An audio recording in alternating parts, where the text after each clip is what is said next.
welcome to Fantasy Lesson number 11. And our objective today is to focus on archetypes. What is an archetype? And we are going to be focusing on character archetypes. So, an archetype is a typical example of a certain kind of person or a certain kind of thing.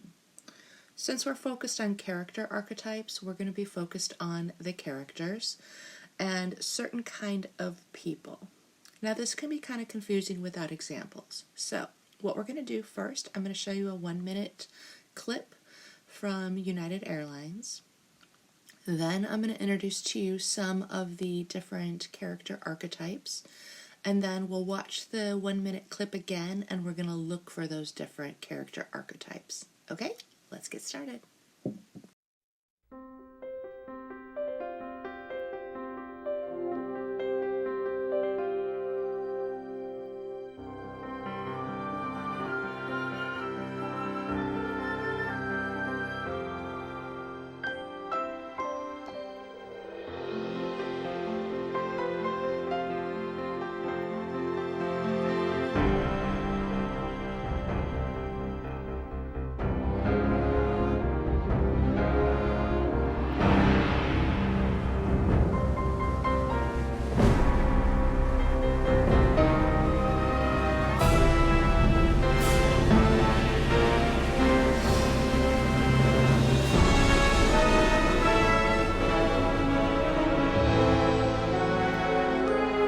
Where you go in life is up to you. There's one airline that can take you there. United. It's time to fly. Okay, so before we get into archetypes, let's first talk about what this clip was about. As you notice, it was in stop motion, which was pretty cool. I noticed that a father was kissing the boy goodbye or goodnight, and then the father was traveling for work, and then the boy had a dream. He dreamt that his father flew away on a magical bird. He landed at a round table, he battled a dragon, and then was crowned the king. The next scene shows the father returning home and giving the boy a toy dragon. So now let's talk about some of the archetypes that were present in this clip. So let's first look at this slide. Archetype. An archetype is a common character, image, symbol, or situation that occurs in literature and in life and can be considered universal across most cultures. As you notice here, we have a hero, a villain, and the victim here.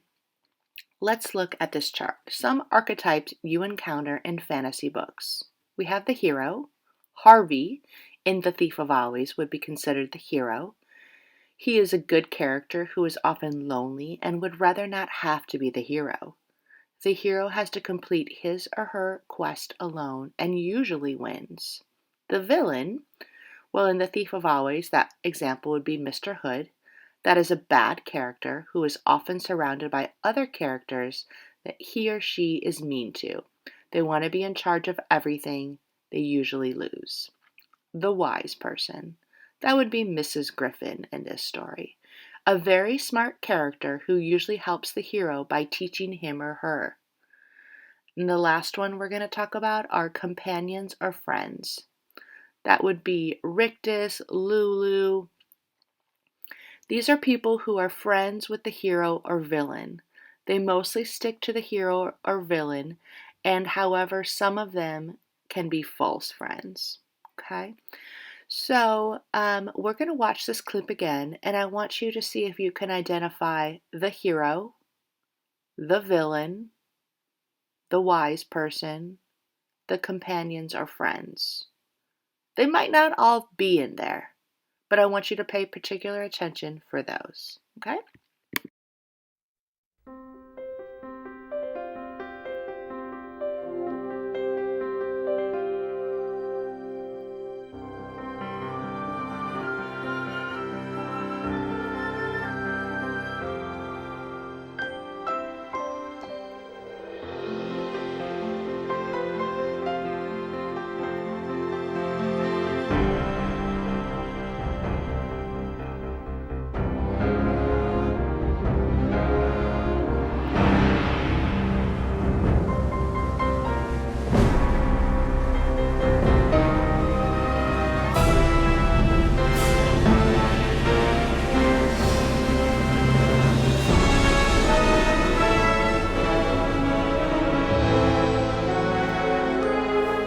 you go in life is up to you. There's one airline that can take you there. United. It's time to fly. Okay, so what did you notice? Did you notice any of these archetypes in that clip? The hero? I identified the dad as the hero. He was a good character. He took on the dragon. He won. It often makes me think about how parents sometimes have to travel for work or leave for work, and I think that can be particularly challenging to the whole family, and so that could also be considered a role of the hero. The next, the villain. I identified the dragon as the villain. Next, the wise person. I didn't identify a wise person. There could have been wise people, but I did not identify one in this clip. Companions or friends. Those who sat around the round table with the father, I would consider to be the companions or friends. They were sticking with the hero, and they were supporting him. Next, we're going to listen to The Thief of Always, and I want you to think about what roles do you notice in The Thief of Always? What are some of the archetypes in The Thief of Always? With weeping, and he couldn't bring down the house with blows. He had no weapon against the enemy but his wits, and his wits were about at an end. Chapter 22. Appetite. Oh, to be a vampire again, Harvey thought. To have claws and fangs and a hunger for blood upon him, like the hunger he'd had that distant Halloween, the hunger he'd turned from in disgust. He wouldn't turn from it now, oh no. He'd let it swell the beast in him so he could fly in Hood's face with his hatred razor sharp. But he wasn't a beast. He was a boy. It was the vampire king who had the power, not him. And then, as he stared up at the house, he remembered something that Rictus had told him at the door.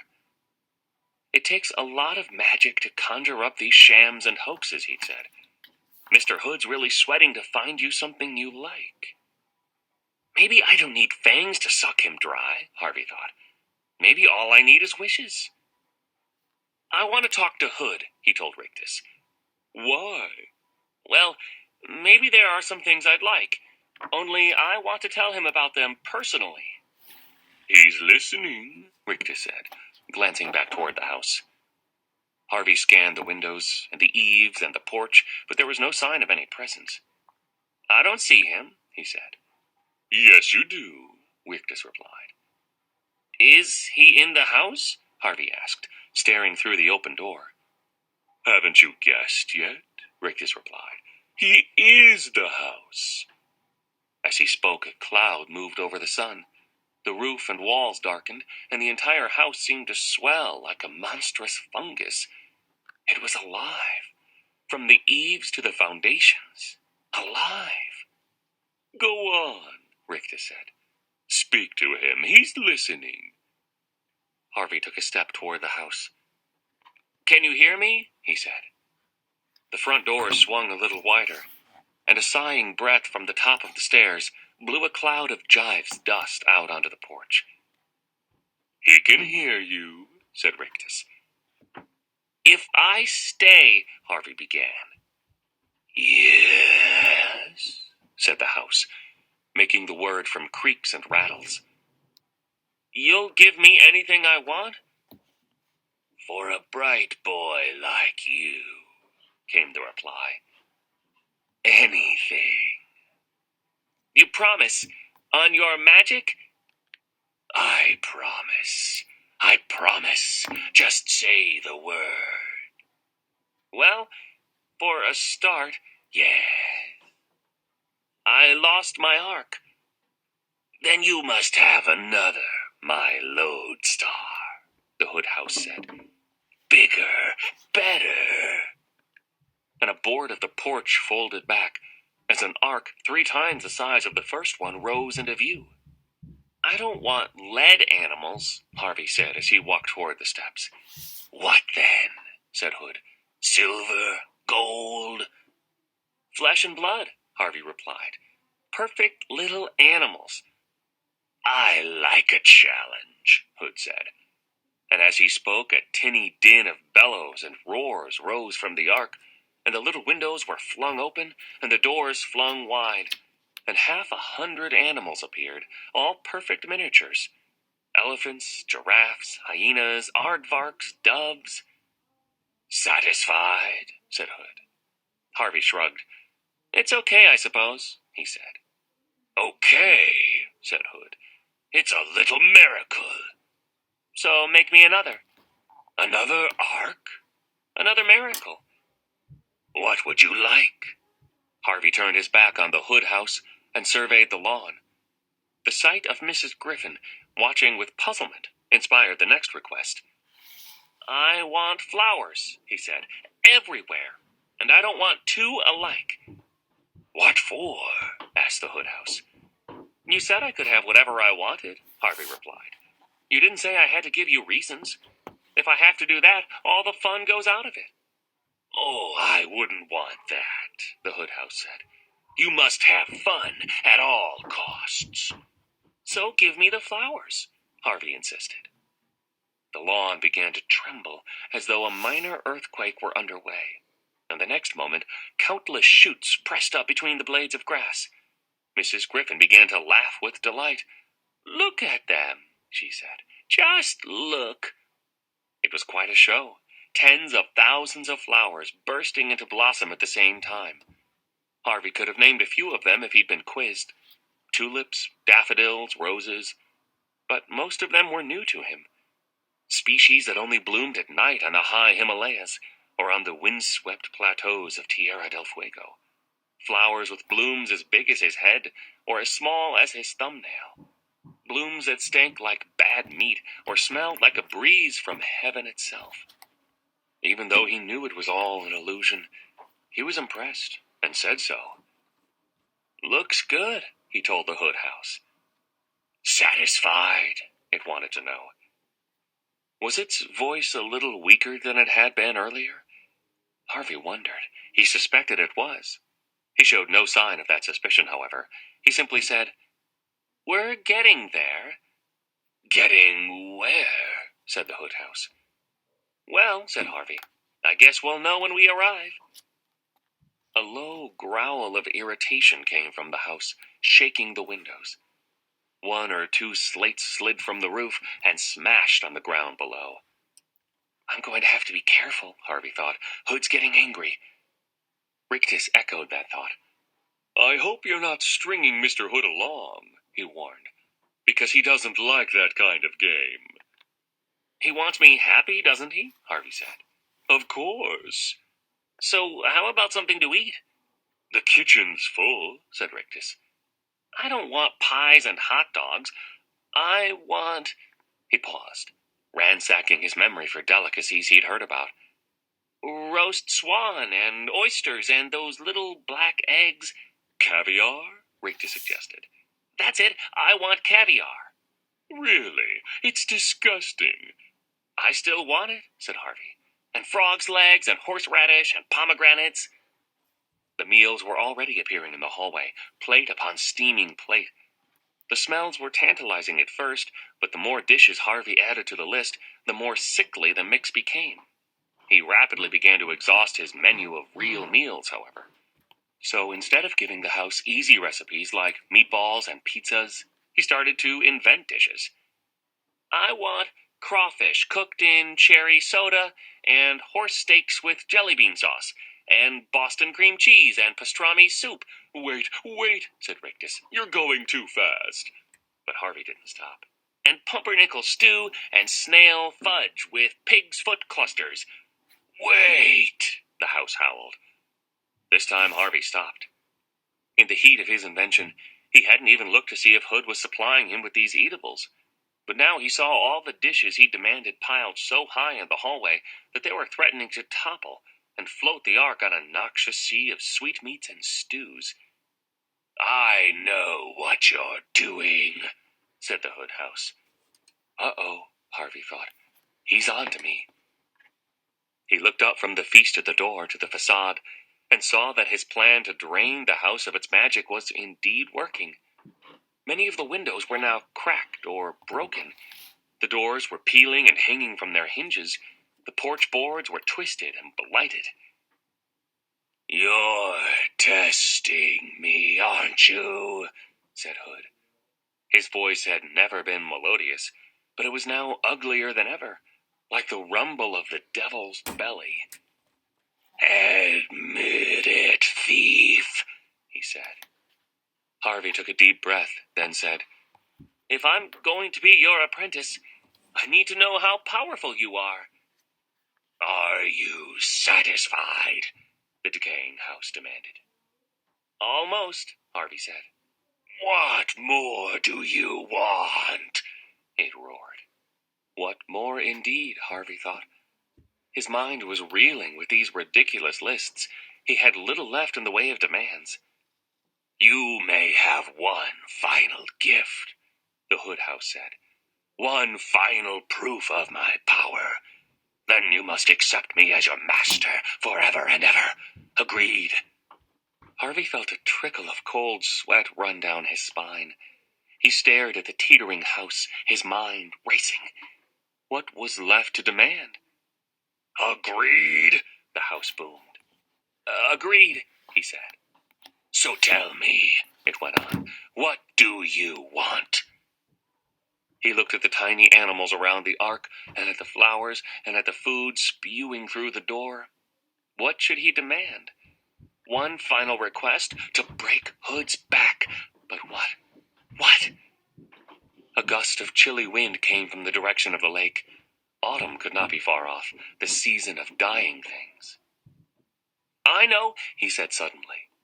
"Tell me," the house replied. "Tell me, and let's have this game over once and for all. I want your bright soul under my wing, little thief." "And I want the seasons," Harvey said.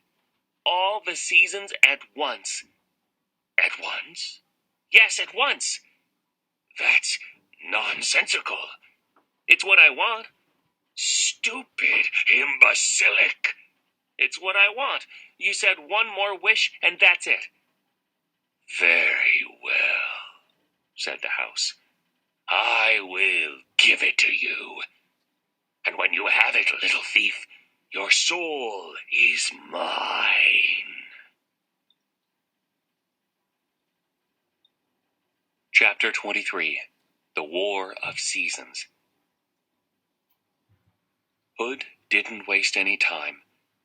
He'd no sooner made his final offer to Harvey than the balmy wind grew gusty, carrying off the lamb's wool clouds that had been drifting through the summer sky.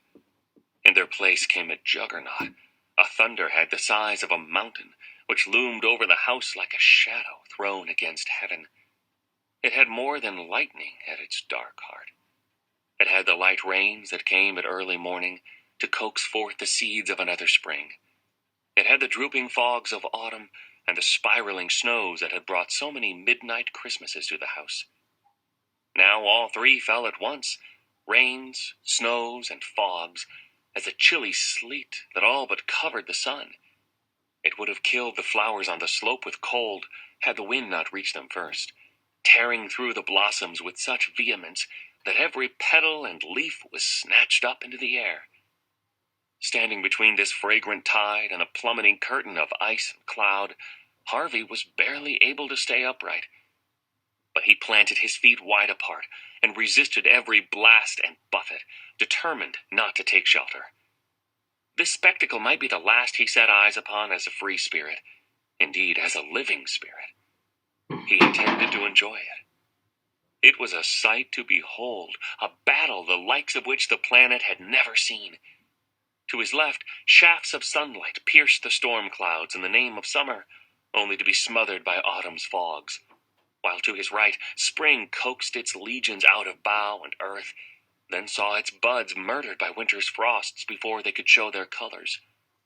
Attack after attack was mounted and repulsed. Reveille and retreat sounded 100 times, but no one season was able to carry the day. It was soon impossible to distinguish defeats from victories. The rallies and the feints, the diversions and encirclements all became one confusion. Snows melted into rains as they fell. Rains were boiled into vapor, and sweated new shoots out through the rot of their brothers. And somewhere in the midst of this chaos, the power that had brought it about raised its voice in a rage, demanding that it cease. "Enough!" the Hood House yelled. "Enough!" But its voice, which had once carried such terrible authority, had grown weak. Its orders went unnoticed, or if noticed, then disobeyed. The seasons raged on, throwing themselves against each other with rare abandon, and in passing tearing at the house which stood in the midst of their battlefield. The walls, which had begun to teeter as Hood's power diminished, were thrown over by the raging wind. The chimneys were racked by thunder and toppled. The lightning rods struck so many times they melted, and fell through the slateless roof in a burning rain, setting fire to every floorboard, banister, and stick of furniture they touched. The porch, pummeled by hail, was reduced to matchwood. The staircase, rocked to its foundations by the growth and the dirt around it, collapsed like a tower of cards. Squinting against the face of the storm, Harvey witnessed all of this, and rejoiced. He'd come to the house hoping to steal back the years that Hood had tricked from him, but he'd never dared believe he could bring the whole edifice down. Yet here it was, falling as he watched. Loud though the dins of wind and thunder were, they couldn't drown out the sound of the house as it perished and went to dust. Every nail and sill and brick seemed to shriek at once, a cry of pain that only oblivion could comfort. Harvey was denied a glimpse of Hood's last moments. A cloud of dirt rose like a veil to cover the sight. But he knew the moment his battle with the Vampire King was over, because the warring season suddenly turned to peace. The thunderhead softened its furies and dispersed. The wind dropped to an idling breeze, the fierce sun grew watery, and veiled itself in mist. There was debris in the air, of course, petals and leaves, dust and ash. They fell like a dream rain, though their fall marked the end of a dream. "Oh, child," said Mrs. Griffin. Harvey turned to her. She was standing just a few yards from him, gazing up at the sky.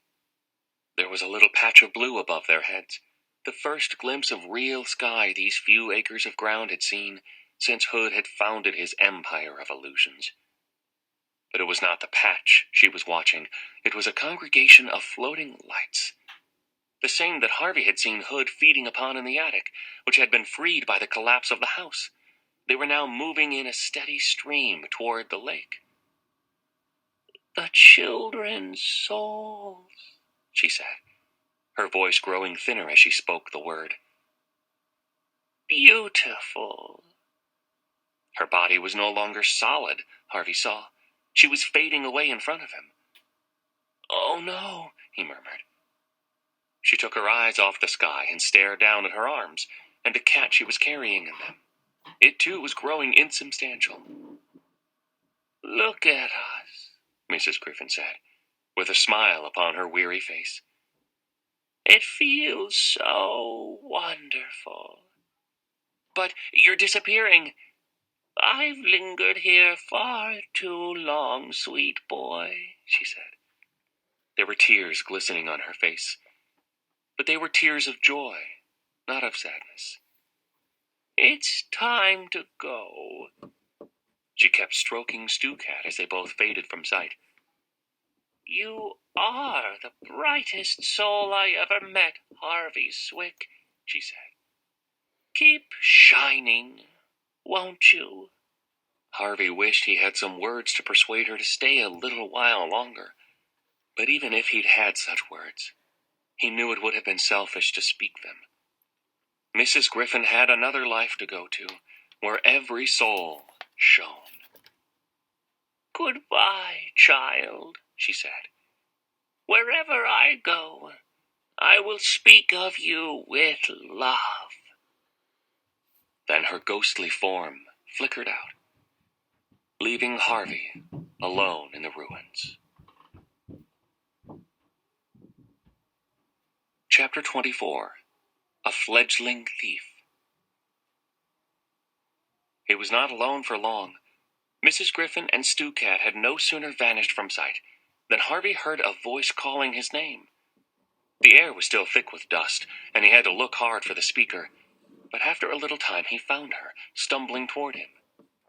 "Lulu? Who else?" she said with a little laugh. The lake's dark water still soaked her from head to foot, but as it ran from her body and into the ground, the last traces of her silver scales went with it. When she opened her arms to him, they were human arms. "You're free," he said, running to her and hugging her hard. "I can't believe you're free." "We're all free," she said, and glanced back toward the lake. An extraordinary sight met his eyes. A procession of laughing children coming toward him through the mist. Those closest to him were all but returned to their human shape, those behind them still shaking off their fishiness, step by step. "We should all get out of here," Harvey said, looking toward the wall. "I don't think we'll have any trouble getting through the mist now." One of the children behind Lulu had spotted a box of clothes in the rubble of the house, and announcing his find to the rest, stumbled through the debris to find something to wear. Lulu left Harvey's side to join the search, but not before she'd planted a kiss on his cheek. "Don't expect one from me," said a voice out of the dust, and Wendell stepped into view, beaming from ear to ear. "What did you do, Harvey?" he wanted to know as he surveyed the chaos. "Pull the place down brick by brick?" "Something like that," said Harvey, unable to conceal his pride. There was a roaring sound from the direction of the lake. "What's that?" Harvey wanted to know. "The water's disappearing," Wendell said. "Where to?" Wendell shrugged. "Who cares?" he said. "Maybe it's all being sucked to hell." Eager to witness this, Harvey walked toward the lake, and through the clouds of dirt in the air saw that it had indeed become a whirlpool, its once placid waters now a raging spiral. "What happened to Hood, by the way?" Wendell wanted to know. "He's gone," said Harvey, almost mesmerized by the sight of the vortex. "They've all gone." Even as the words left his lips, a voice said, "Not quite." He turned from the waters, and there in the rubble stood Rictus. His fine jacket was torn, and his face was white with dust. He looked like a clown, a laughing clown. "Now why would I take myself off?" he asked. "We never said goodbye." Harvey stared at him with bafflement on his face. Hood was gone, so was his magic. How could Rictus have survived the disappearance of his master? "I know what you're thinking," said Rictus, reaching into his pocket. "You're wondering why I'm not dead and gone. Well, I'll tell you. I did some planning ahead." He drew a glass globe, which flickered as though it held a dozen candle flames, out of his pocket. "I stole a little piece of the old man's magic, just in case he ever got tired of me and tried to put me out of my misery." He lifted the globe up to his leering face. "I've got enough power here to keep me going for years and years," he said. "Long enough to build a new house and take over where Hood left off. Oh, don't look so unhappy, kid. I got a place for you right here." He slapped his thigh. "You can be my bird dog. I'll send you out looking for kitty winkies to bring home to Uncle Rictus." He slapped his thigh a second time. "Come on," he said. "Don't waste my time now. I don't—" He stopped there, his gaze dropping to the rubble at his feet. A terrified whisper escaped his throat. "Oh no," he murmured. "I beg." Before he could finish his plea, a hand with foot-long fingers reached up from the rubble and snatched hold of his throat, dragging him down into the dirt in one swift motion. "Mine," said a voice out of the ground. "Mine." It was Hood, Harvey knew. There was no other voice on earth that cut so deep. Rictus struggled in his creator's grip, digging in the debris for some weapon, but none came to hand. All he had was his skill as a persuader. "The magic's yours," he said. "I was holding on to it for you." "Liar," said the voice that rose from the debris. I swear." "Give it to me, then," Hood demanded. "Where shall I put it?" Rictus asked, his voice a strangled croak. Hood's hand loosened him a little, and he managed to haul himself to his knees. "Right here," Hood said, hanging on to Rictus's collar by his littlest digit, while his forefinger pointed down toward the rubble. "Pour it into the ground." "But into the ground." Rictus pressed the globe between his palms, and it shattered like a sphere of spun sugar, its bright contents running out between his palms and into the ground in front of him. There was a moment of silence. Then a tremor ran through the rubble. Hood's finger let its captive slip, and Rictus hurriedly got to his feet. He had no chance to make an escape, however. Pieces of timber and stone instantly moved over the heaps of rubble toward the spot where he'd poured the magic. Several lifted high into the air. All Rictus could do was cover his head as the hail increased. Harvey was clear of this flying debris, and might well have made a retreat in these few moments. But he was wiser than that. If he fled now, he knew, his business with Hood would never be finished. It would be like a nightmare he could never quite shake from his head.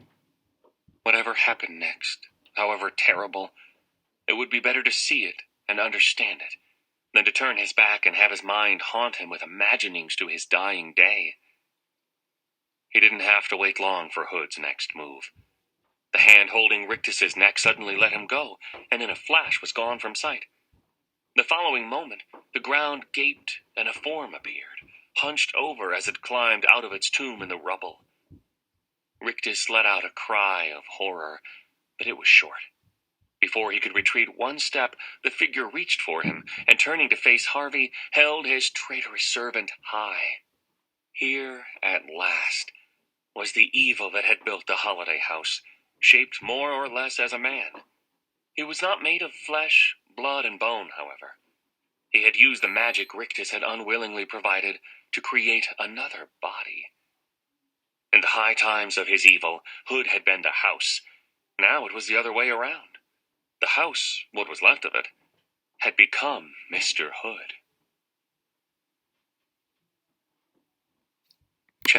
Okay, so what did you think of the story? I hope you're liking it. I really like this story. Let's talk about the archetypes. Harvey is proving to be the hero. We notice that he has torn down the Holiday House with his tricks.